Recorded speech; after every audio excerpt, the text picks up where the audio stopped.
Hi, welcome to Parnika Maths 10th class Maths ma 14th chapter probability. Last video lo కొన్ని example problems discuss చేసాం కదా, దాని యొక్క continuation example problems ఈ వీడియోలో చూద్దాం. ఇక్కడ example 10 example 11 మా ఈ రెండు ఎగ్జాంపుల్స్ మీకు ఎగ్జామ్స్ లో ఇవ్వరు, జస్ట్ కాన్సెప్ట్స్ అర్థం చేసుకోవడం కోసం మాత్రమే చెప్తున్నాను. వద్దు మేము ఎగ్జామ్స్ కి మాత్రం ప్రిపేర్ అయితే చాలు అనుకున్న వాళ్ళు ఈ రెండు ఎగ్జాంపుల్స్ స్కిప్ చేసేసి నెక్స్ట్ ఎగ్జాంపుల్ ప్రాబ్లం చూడండి, ఓకేనా. కాన్సెప్ట్స్ అర్థం చేసుకోవాలి అనుకున్న వాళ్ళు ఈ ఎగ్జాంపుల్ 10 11 కూడా చూడండి.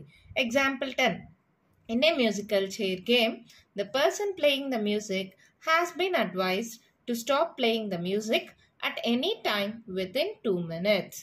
After she starts playing, what is the probability that the music will stop within the first half minute after starting? Question అర్థమైందమ్మా. మ్యూజికల్ చైర్ గేమ్ ఆడుతున్నారు, అప్పుడు మ్యూజిక్ ప్లే చేస్తారు కదా, వితిన్ 2 minutes లోపల మ్యూజిక్ని స్టాప్ చేయమన్నారు. ఎవరైతే ప్లే చేస్తున్నారో మ్యూజిక్ని వాళ్ళు ఫస్ట్ హాఫ్ మినిట్ లోపలే దాన్ని స్టాప్ చేస్తూ ఉన్నారు మ్యూజిక్ని.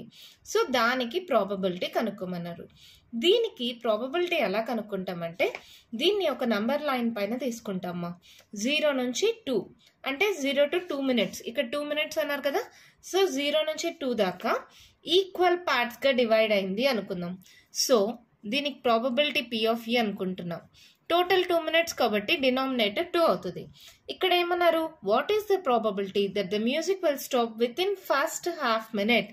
ఫస్ట్ హాఫ్ మినిట్ లోపల మ్యూజిక్ స్టాప్ అవ్వడానికి ప్రాబబిలిటీ ఎంత. ఇక్కడ నుంచి ఇక్కడికి డిస్టెన్స్ ఎంత, 2 కదా, సో టోటల్ 2 అయింది. 0 నుంచి హాఫ్ దాకా డిస్టెన్స్ ఏంటి, హాఫ్ కదా, సో పైన ఏమవుతుంది 1/2. సో ప్రాబబిలిటీ ఏమవుతుంది, 2 2s are 4. This is the probability. అర్థమైందా? ఇది ఈక్వల్ పార్ట్స్గా డివైడ్ అయింది అనుకుందామా, 0 నుంచి 2 minutes దాకా. సో ఈ డిస్టెన్స్ ఏమవుతుంది 2 units, అవునా. 0 నుంచి హాఫ్ దాకా డిస్టెన్స్ ఏంటి, హాఫ్ యూనిట్.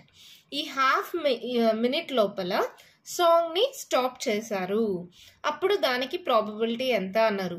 టోటల్గా ఎంత, 2 minutes. హాఫ్ మినిట్ లోపల స్టాప్ చేశారు కాబట్టి పైన ఈకి number of events, number of outcomes favorable to E అంటే half, total number of outcomes అంటే 2, half/2 అంటే 1/4. ఓకేనా, జస్ట్ కాన్సెప్ట్ అర్థం చేసుకోవడానికి మాత్రమే ఎగ్జామ్కి ఇవ్వరు.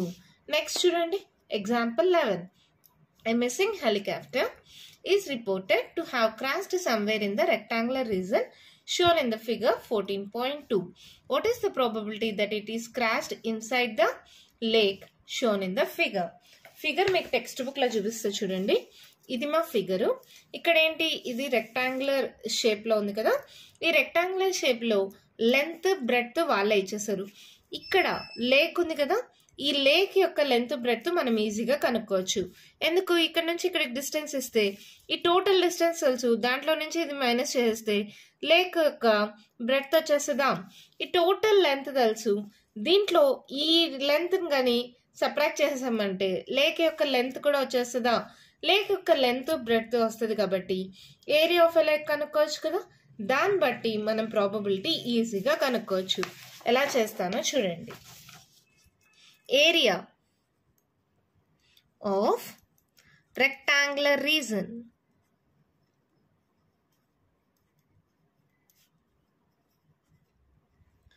is equals to length into breadth. Length ఎంత 9, breadth ఎంత 4.5. జస్ట్ మల్టిప్లై చేసుకోండి. ఇప్పుడు పాయింట్ ఉంటే లేదనుకొని మల్టిప్లై చేయండి, అప్పుడైతే ఈజీ అవుతుంది. 9 5s 45, 9 4s 36, 37 38 39 40, 405 కదా. పాయింట్ తర్వాత ఎన్ని డిజిట్స్ ఉన్నాయి, ఒక డిజిట్, సో ఒక్క డిజిట్ ముందర పాయింట్. 40.5 ఇది కిలోమీటర్స్ కాబట్టి ఇది కూడా కిలోమీటర్స్. ఇప్పుడు ఏరియా ఆఫ్ ఎ లేక్ కనుక్కుందాం. Area of a, first area కనుక్కోవాలంటే లెంత్ ఆఫ్ ఎ లేక్ కావాలి కదా. Length of a lake is equals to, length ఏమవుతుందమ్మా, టోటల్ లెంత్ 9, దాంట్లో నుంచి ఇక్కడ దాకా లెంత్ 6, 9లో 6 సబ్ట్రాక్ట్ చేయండి 3. అలాగే breadth of a leg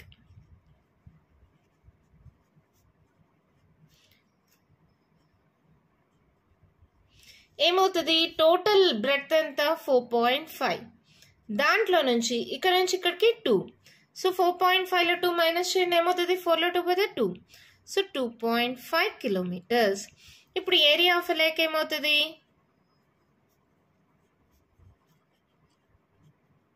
length into breadth. So 3 into 2.5. నేను చెప్పాను కదా 25 ఇంటూ 3 చేయండి. 25 3 75 కదా. 5 3 15, 3 2 6 75. అంటే ఇక్కడ ఒక డిజిట్ ముందర పాయింట్. So 7.5 kilometres. ఇక్కడ క్వశ్చన్లో ఏమన్నారు? What is the probability that it crashed inside the lake? Inside the lake అన్నారు. So probability P of E అనుకుందాం. Let E be the area of the lake. అప్పుడు ఏమవుతుంది? 7.5. Total area of rectangular region 40.5. ఇక్కడ point తర్వాత ఒక డిజిటే ఉంది, ఇక్కడ point తర్వాత ఒక డిజిటే ఉంది కాబట్టి రెండు దగ్గర పాయింట్ రిమూవ్ చేసేసి 75/405 అని రాసుకోవచ్చు. ఓకేనా? ఇక్కడ పాయింట్ తర్వాత ఒక డిజిటే, ఇక్కడ పాయింట్ తర్వాత ఒక డిజిటే. సో పాయింట్ క్యాన్సిల్ అయిపోతుంది మా. ఎలా అంటే 75/10 అవుతుంది, ఇక్కడ 405/10 అవుతుంది. 10 క్యాన్సిల్ అవుతుంది. ఓకేనా? ఇప్పుడు ఏముంది? 5తో క్యాన్సిల్ చేయండి. 5 1s 5, 6 7 25, 5 5s 25, 5 8s 40, 5 1s. ఇక్కడ చూడండి మా 15 81. దేంతో పోతుంది? 3తో పోతుంది కదా. 3 5s 15, 3 2s 6, 1 21, 3 7s 21. So probability ఏమైంది? 5/27. అర్థమైందా?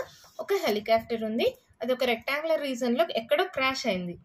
దాంట్లో ఈ లేక్లో క్రాష్ అవ్వడానికి ప్రాబబిలిటీ ఎంత? Area of a rectangular region కనుక్కుంటాం, ఏరియా ఆఫ్ ఎ లేక్ కనుక్కుంటాం. Area of a lake by area of a rectangular region చేస్తే మనకి ప్రాబబిలిటీ వచ్చేస్తుంది. ఓకేనా? మళ్ళీ చెప్తున్నాను, ఈ రెండు ఎగ్జాంపుల్స్ మీకు ఎగ్జామ్లో అడగరు. నెక్స్ట్ ఎగ్జాంపుల్ 12 మా. క్వశ్చన్ చూడండి ఏమి ఇచ్చారో. ఏ కర్టన్ కన్సిస్ట్ ఆఫ్ 100 షర్ట్స్. ఇక్కడ ఆర్ సైలెంట్ అవుతుంది, కర్టన్ ప్రొనౌన్సియేషన్. ఓకేనా? అంటే ఒక బాక్స్ మా. ఒక బాక్స్లో 100 షర్ట్స్ ఉన్నాయి. Of which 88 are good, 8 have minor defects and 4 have major defects. Jimmy, a trader, will only accept the shirts which are good, but Sujata, another trader, will only reject the shirts which have major defects. One shirt is drawn at random from the curtain. What is the probability that it is acceptable to Jimmy? It is acceptable to Sujata. Question అర్థమైందా? ఒక బాక్స్లో 100 shirts ఉన్నాయి, దాంట్లో 88 అనేవి చాలా బాగున్నాయి, 8 షర్ట్స్కి చిన్న చిన్న మైనర్ డిఫెక్ట్స్ ఉన్నాయి, 4 షర్ట్స్కి మేజర్ డిఫెక్ట్స్ ఉన్నాయి. జిమ్మీ అనే అతను బాగా వెరీ గుడ్ క్వాలిటీ ఉంటేనే షర్ట్స్ని యాక్సెప్ట్ చేస్తారు. సుజాత అనే అమ్మాయి చిన్న చిన్న మైనర్ డిఫెక్ట్స్ ఉంటే యాక్సెప్ట్ చేస్తుంది, మేజర్ డిఫెక్ట్స్ ఉంటే మాత్రమే యాక్సెప్ట్ చేయదు. Will only reject the shirts which have major defects. ఎక్కువ మేజర్ డిఫెక్ట్స్ ఉండే షర్ట్స్ మాత్రమే యాక్సెప్ట్ చేయదు. అలాంటప్పుడు వాళ్ళ రెండిటికి ప్రాబబిలిటీస్ కనుక్కోమన్నారు. ఓకేనా? Total number of all possible outcomes, లేదంటే టోటల్ వదిలేని number of all possible outcomes is equals to టోటల్గా ఎన్ని షర్ట్స్ ఉన్నాయి? 100. అవునా? First it is acceptable to Jimmy. Jimmy ఎప్పుడు యాక్సెప్ట్ చేస్తారు? అన్ని షర్ట్స్ గుడ్గా ఉండాలి. అవునా? లెట్ ఈ be the event that the shirt chosen is acceptable to Jimmy. Number of possible outcomes favorable to E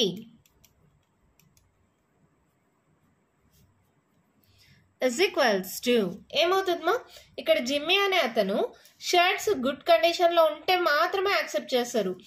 good కండిషన్లో ఎన్ని షర్ట్స్ ఉన్నాయి? 88. సో ఇది 88 అవుతుంది. సో ప్రాబబిలిటీ పి ఆఫ్ ఈ ఏమవుతుంది? నేను చెప్పాను కదా, ఒకవేళ దీన్ని ఎన్ ఆఫ్ ఈ అనుకుంటే, దీన్ని ఎన్ ఆఫ్ ఎస్ అనుకుంటే, అప్పుడు ఏంటి ఫార్ములా?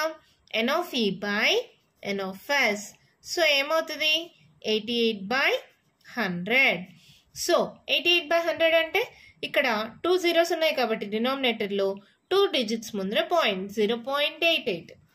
ఓకే, నెక్స్ట్ లెట్, ఇంకా సుజాత కదా, ఏమనుకుందాం? ఏదైనా ఒక లెటర్ అనుకోండి, మీ ఇష్టం. ఏం లెటర్ అనుకుందాం? Let K be the event that the shirt chosen is acceptable to Sujata. Number of possible outcomes favorable to K. ఇక్కడ కే అనుకున్నా కాబట్టి ఇక్కడ కే రాశాను. ఏంటి, సుజాత అనే అమ్మ ఏంటి మేజర్ డిఫెక్ట్స్ ఉన్న షర్ట్స్ మాత్రమే రిజెక్ట్ చేస్తుంది. సో 88 అనేవి గుడ్ కండిషను, 8 అనేవి మైనర్ డిఫెక్ట్స్. 88 + 8, సో 96 షర్ట్స్ని యాక్సెప్ట్ చేస్తుంది. అవునా? Therefore probability P of K equals to, ఇది ఎన్ ఆఫ్ కే అనుకున్నాం అనుకో, ఫార్ములా ఏమవుతుంది? N of K by N of S. N of K ఎంత? 96 బై ఎన్ ఆఫ్ ఎస్ ఎంత? 100. సో ఏమవుతుంది? ఇది 0.96. అంతే, మన ప్రాబ్లం కంప్లీట్ అయిపోయింది. చాలా సింపుల్ ప్రాబ్లమ్మా. టోటల్గా 100 షర్ట్స్ ఉన్నాయి, దాన్ని ఎన్ ఆఫ్ ఎస్ అనుకున్నాం. ఓకేనా? ఈ ఎన్ ఆఫ్ ఎస్, ఎన్ ఆఫ్ ఈ, ఎన్ ఆఫ్ కే అనేవి అనుకోకపోయినా పర్వాలేదు, డైరెక్ట్గా అయినా చేయొచ్చు. అంటే మీకు ఈజీగా అర్థం అవ్వడం కోసం మాత్రమే చెప్పాను, మీరు అనుకోకపోయినా ప్రాబ్లం లేదు. ఓకేనా? టోటల్ షర్ట్స్ ఉన్నాయి 100 ఉన్నాయి. జిమ్మి అనే అతను ఫుల్ గుడ్ షర్ట్స్ మాత్రమే యాక్సెప్ట్ చేస్తారు. గుడ్ షర్ట్స్ ఎన్ని ఉన్నాయి? 88. సో 88/100. ఓకేనా? సుజాత అనే అమ్మ మేజర్ డిఫెక్ట్స్ ఉన్న షర్ట్స్ మాత్రమే రిజెక్ట్ చేస్తుంది. సో 4 రిజెక్ట్ చేస్తుంది. మిగిలినవన్నీ 88 + 8, 96 షర్ట్స్ని యాక్సెప్ట్ చేస్తుంది. సో ప్రాబబిలిటీ ఏమవుతుంది? 96/100, 0.96. ఓకేనా? అర్థమైందా? నెక్స్ట్ ప్రాబ్లం చూద్దామా? ఎగ్జాంపుల్ 13 మా క్వశ్చన్ చూడండి ఏమి ఇచ్చారు. 2 dice, 1 blue and 1 grey are thrown at the same time. Write down all the possible outcomes. What is the probability that the sum of the two numbers appearing on the top of the dice is first one 8, second one 13, third one less than or equals to 12. Question అర్థమైందా? Blue colour grey colour రెండు dice తీసుకొని రెండు ఒకేసారి throw చేశారంట. అప్పుడు right down all the possible outcomes అన్నారు. అన్ని possible outcomes రాయమన్నారు. చూడండి, ఇది ఫస్ట్ డైస్ అనుకుందాం, ఇది సెకండ్ డైస్ అనుకుందాం. ఫస్ట్ డైస్ మీద నంబర్స్ 1 నుంచి 6 దాకా ఉన్నాయి, సెకండ్ డైస్ మీద నంబర్స్ 1 నుంచి 6 దాకా ఉన్నాయి. ఫస్ట్ డైస్ మీద 1 పడితే సెకండ్ డైస్ మీద 1, 2, 3, 4, 5, 6 ఇలా నంబర్స్ పడ్డాయి అనుకుందాం. అలా టోటల్ పాసిబిలిటీస్ ఇవేమో 1, 1, 1, 2, 1, 3, 1, 4, 1, 5, 1, 6. అలాగే 2, 1, 2, 2, 2, 3, 2, 4, 2, 5, 2, 6, 3, 1, 3, 2, 3, 3, 3, 4, 3, 5, 3, 6, 4, 1, 4, 2, 4, 3, 4, 4, 4, 5, 4, 6, 5, 1, 5, 2, 5, 3, 5, 4, 5, 5, 5, 6, 6, 1, 6, 2, 6, 3, 6, 4, 6, 5, 6, 6. ఇవి total number of possible outcomes. ఇవన్నీ ఎన్ని ఉంటాయి? 6, 6, 36. So number of all possible outcomes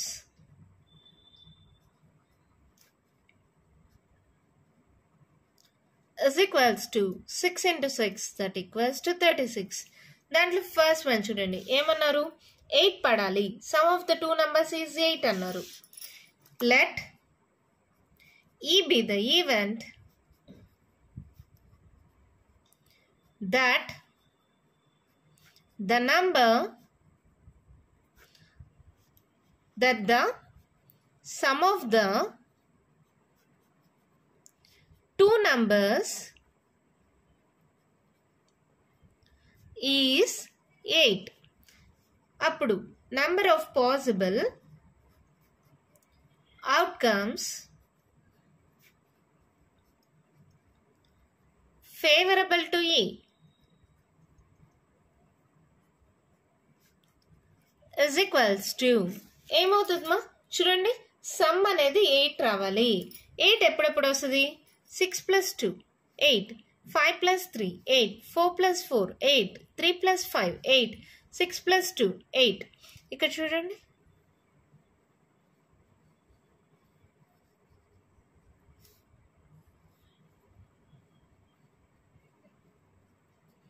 ఇట్లా సమ్ చేస్తే ఏదైనా 8 కదా 6 7 8 5 6 7 8 4 + 4 8 5 + 3 8 6 + 2 8 so number of all possible outcomes favorable to E అంటే ఏమేమి రాస్తారు 2, 6 3, 5 4, 4 5, 3 6, 2 ఏంటి మేడం 2, 6 అన్నా 6, 2 అన్నా 3, 5 అన్నా 5, 3 అన్నా ఒకటే కదా అంటారా కాదుమా ఇది first dice second dice first dice మీద 2 పడితే సెకండ్ డైస్ మీద 6 పడింది ఇక్కడ ఫస్ట్ డైస్ మీద 6 పడితే సెకండ్ డైస్ మీద 2 పడింది రెండు డిఫరెంట్ సో ఎన్ని number of all possible outcomes 1 2 3 4 5 so probability P of E ఏమవుతుంది 5 by total number of all possible outcomes 5 by 36 అంతే అయిపోయింది సెకండ్ వన్ చూడండి ఏమన్నారు సమ్ ఈజ్ 13 అసలు 13 వస్తుందా హైయెస్ట్ నంబరే 6 6, 6 6 + 6 ఎంత 12 ఇక్కడ 13 అన్నారు so it is an impossible event here getting the sum 13 is an impossible event. Impossible event की probability ఏంటి 0 కదా therefore the probability is 0. Here getting the sum 13 is an impossible event therefore the probability is 0. Next చూడండి less than or equals to 12 అన్నారు 12 కంటే చిన్నవి లేదా equal to 12 less than or equal to 12 ఇక్కడ highest నంబరే 6 + 6 12 ఇంకా మిగతావన్నీ 12 కన్నా చిన్నవి లేదా 12 కి ఈక్వల్ అవునా here getting the sum less than or equal to 12 is a sure event. First introduction లో చెప్పాను కదా sure event కి probability ఎంత 1 కదా therefore the probability is 1. అర్థమైందమ్మా ఇక్కడ సమ్ 13 రావాలి అన్నారు 13 అనేది అసలు ఉందా సో ఏమవుతుంది 0/36 దట్ ఈక్వల్స్ టు చెప్పాలంటే ప్రాబబిలిటీ ఏదైనా అనుకోండి P of K అనుకోండి 0/36 దట్ ఈక్వల్స్ టు 0 వస్తుంది ఓకేనా ఇక్కడ some less than or equals to 12 అంటాం ఇవన్నీ less than or equals to 12 ఎందుకు హైయెస్ట్ దాట్ చేసి చూడండి 6 + 6 అంటే 12 ఇప్పుడు 5 + 6 అంటే 11 ఇవన్నీ 12 కంటే తక్కువే ఉంటాయి సమ్ సో ఏమవుతుంది ప్రాబబిలిటీ P of L అనుకుందామా సో ఏమవుతుంది 36/36 సో 1 అవుతుంది ఇది 5/36 0/36 ఇది 36/36 సో ప్రాబబిలిటీ 1 ఇదంతా చేయనక్కర్లేదు మీరు డైరెక్ట్ గా ఇలా రాయొచ్చు here getting the sum 13 is an impossible event therefore the probability is 0 here getting the sum less than or equals to 12 is a sure event therefore probability is equals to 1 ఓకేనా అర్థమైందా దీంతో example problems complete అయిపోయామా next వీడియోలో exercise start చేద్దాం ఈ వీడియోలో నేను చెప్పిన ప్రాబ్లమ్స్లో ఇంకా మీకు ఏమైనా డౌట్స్ ఉంటే కామెంట్ బాక్స్లో అడగండి మీకు కానీ వీడియో నచ్చినట్టయితే లైక్ చేయండి షేర్ చేయండి నా ఛానల్ని సబ్స్క్రైబ్ చేసుకోండి థ్యాంక్ యూ